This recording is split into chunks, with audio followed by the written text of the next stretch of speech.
ದೇವಿನಂತ ನಾಯಕ ಬಂದಿದೀವಿ ನಾವು. ಒಂದು ರಮೇಶ್ ಕತ್ತಿ, ಒಂದು ನಿಖಿಲ್ ಕತ್ತಿ, ಒಂದು ಪೃಥ್ವಿ ಕತ್ತಿ, ಒಂದು ಪವನ್ ಕತ್ತಿ, 4 ದಿಕ್ಕಿಗೆ ನಮ್ಮ ತಾಲೂಕಿಗೆ ಯಾವ ಬರಬಾರ್ದಂಗೆ ನೋಡ್ಕೊಳ್ಳುವಂತ ಕೆಲಸ ನಾವು ಮಾಡ್ತೀವಿ. ನೀವು ಮೊದಲಿಗೆ ಎಷ್ಟು ಗಂಟೆಗೆ ಹೇಳ್ತೀರ ಅದ್ರ ಹೇಳ್ತಾರೆ.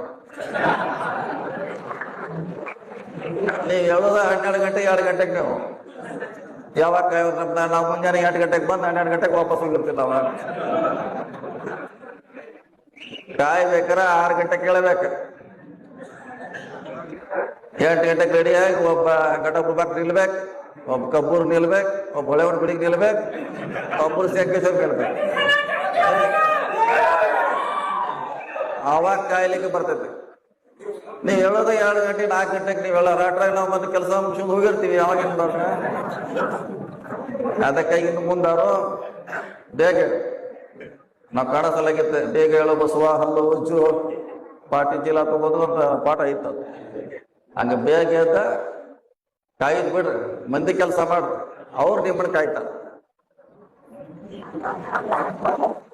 ಮಂದಿ ಕೆಲಸ ನೀವು ಮಾಡ್ರೆ ನೀವು ಪರವಾಗಿ ಜನ ನಿಲ್ತಾರೆ. ಇಲ್ಲಿವರೆಗೆ ನಿಮ್ ಶಕ್ತಿ ಏನಪ್ಪ? ಜನರ ಶಕ್ತಿ ಅಲ್ಲ. ಒಂದು ಶುಗರ್ ಫ್ಯಾಕ್ಟರಿ ಎಂಪ್ಲಾಯ್, ಲೈನ್ ಮಾಡ್ಗಳು, ಮೀಟರ್ ರೀಡರು, PKPS ಸೆಕ್ರೆಟರಿಗಳು, ಈಗೆಲ್ಲನೂ ಡಿಸ್ಕನೆಕ್ಟ್ ಮಾಡ್ಯಾವ ನಾವು.